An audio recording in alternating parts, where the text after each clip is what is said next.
So here's the upstairs.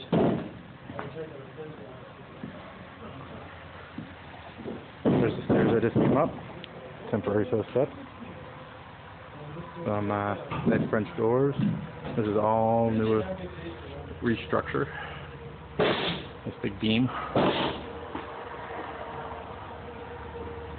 I'll be actually putting some spray foam in here later on.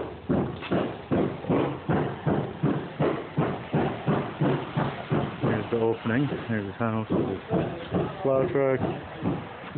There's the dog. Oops, there's the dog. There's the dog house.